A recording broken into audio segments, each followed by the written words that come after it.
let's crack on with, we're on a roll now, aren't we? Are you enjoying it? Yeah! Slightly more relieved now about the whole process of the evening? No. Yeah, no, it's a little put nano pause there. I don't know, are we?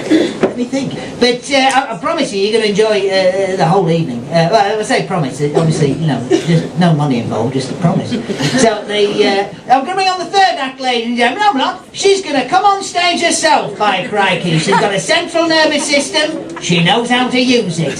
So I'm going to welcome on the third act, go absolutely crazy. Here she comes, it's little Fliss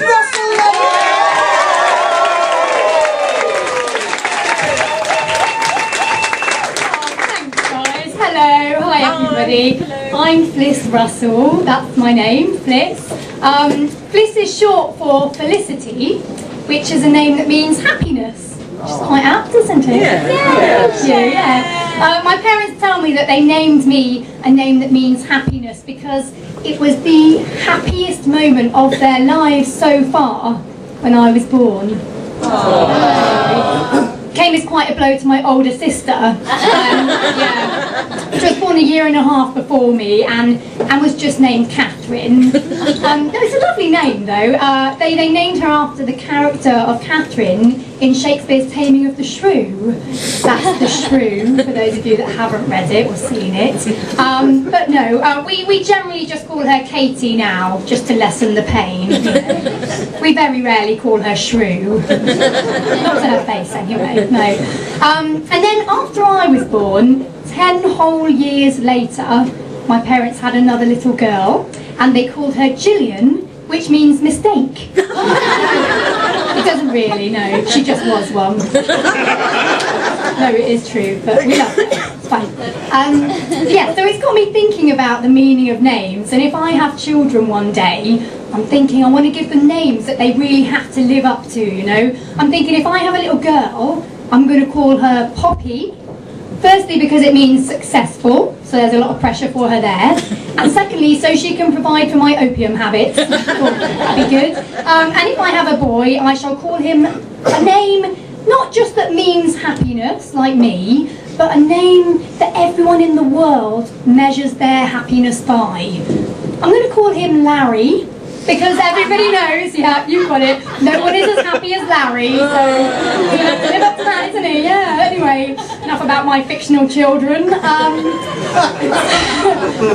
that really annoys me, really gets on my nerves around spring, summertime, is people who keep their wristbands on for months and months, yeah, after they've been to a festival. It's just showing off, isn't it? I don't know if anyone here does it, I don't want to know because it's smelly, and it's showing off. Personally, I went to Glastonbury last year, and the minute I got home, straight away I cut off my wristband that got me on site at Glastonbury, straight away. And then immediately afterwards, I cut off my wristband that got me into the Greenpeace enclosure where I was camping, with the nice warm showers and the vegetarian catering. And then straight after that, I cut off my wristband that got me backstage. I just didn't need to go there anymore, you know. I didn't need to push through the celebrities to get a cocktail, you know. And then straight away, I just cut off my wristband that got me onto the stage to watch the bands from the side of the stage, literally touching distance of Lady Gaga, because basically I am not a show-off. Thank you, yeah. Another thing that gets on my nerves a little bit is people who keep wristbands on for months and months after they've been to hospital. Showing off, isn't it? We'll hurt ourselves, alright.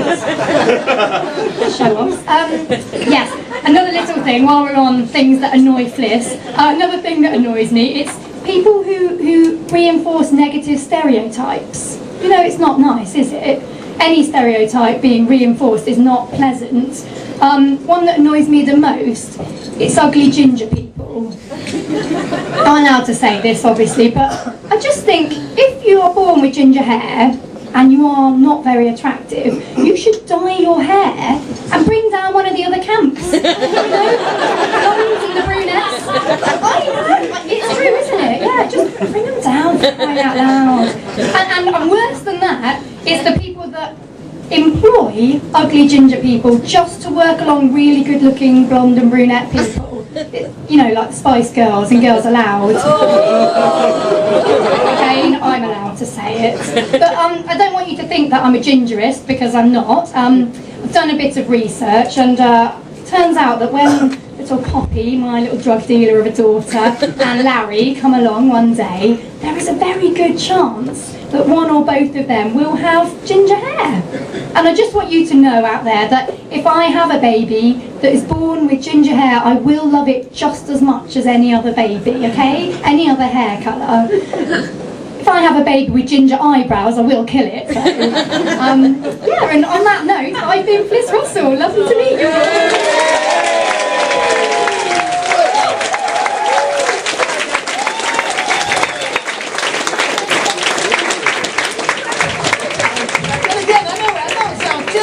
Enjoy her. That's what I'm saying. That's what I'm saying. I'd say one of them isn't doing weather in a few years' time. You know, it's smashing. So, and it's cheered me up because I've had a terrible week, ladies and gentlemen. It's true. It's true. I got the dog's insulin mixed up with the wife's angina pills, and they're both dead. I'm joking. The dog's in a coma. I've had a terrible week. I'm just some things I say are lies. All right.